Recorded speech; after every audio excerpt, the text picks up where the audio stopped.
பிடிக்கும். விஜய் பிடிக்குங்களா? விஜய் வந்தால் வெற்றி பெற வாய்ப்பு இருக்குன்னு நினைக்கிறீங்களா? இருக்குது. நீங்கள் யாருக்கு ஓட்டு போடுவீங்க? நான் விஜய்க்கு தான் போடுவேன். விஜய்க்கு தான் போடுவீங்க. ஏன் விஜய்க்கு ஓட்டு போடணும்னு சொல்லுங்கள். புதுசாக ஒருத்தவங்களுக்கு போட்டு பார்ப்போமே.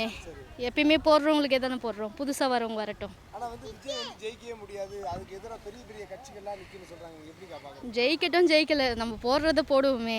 ஜெயிக்கட்டும். என்ன காரணத்துக்காக உங்களுக்கு விஜய் ரொம்ப பிடிக்கும்? ஏன் விஜய் பிடிக்குன்றதோட புதுசாக ஒருத்தவங்க வரட்டுமே. எப்பயுமே தலைவராக விஜய் இருக்கட்டும் அப்படின்ற. சரி, தேங்க்ஸ். அதான் வந்திருக்காரு அவர் அரசியலில் இப்போ தான் நுழைஞ்சிருக்காரு. வெற்றி பெற வாழ்த்துக்கள். எப்படி நான் பார்க்குறீங்க? திமுக அதிமுக போட்டு இவ்வளோ பெரிய கட்சிகளை எதிர்த்து விஜயால வெற்றி பெற முடியும். கொஞ்சம் சிரமம் தான், இருந்தாலும் ஏதோ கணிசமான ஓட்டுக்கு வருவாங்க.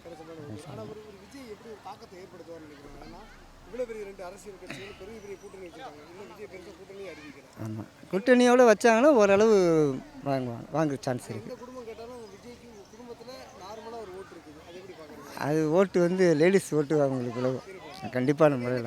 லேடிஸ் ஓட்டு விஜய்க்கு இருக்குன்னு சொன்னேன். எப்படி பெண்கள் ஓட்டு விஜய்க்கு இருக்குன்னு சொன்னீங்கன்னா என்ன காரணம்? அது அது நடிப்பு இருக்கிறத பற்றி தான் வெளியே, மற்றபடிக்கு எல்லாம் எம்ஜிஆர் மாதிரி வர வாய்ப்பு இருக்காங்க. எம்ஜிஆர் மாதிரிலாம் வர முடியும் சான்ஸ் இல்லை. ஆனால் யாரோட கூட்டணி வச்சுட்டா நல்லா இருக்கும். கூட்டணி வச்சா ஓரளவு கணிசமான ஓட்டு வாங்க சான்ஸ். நான்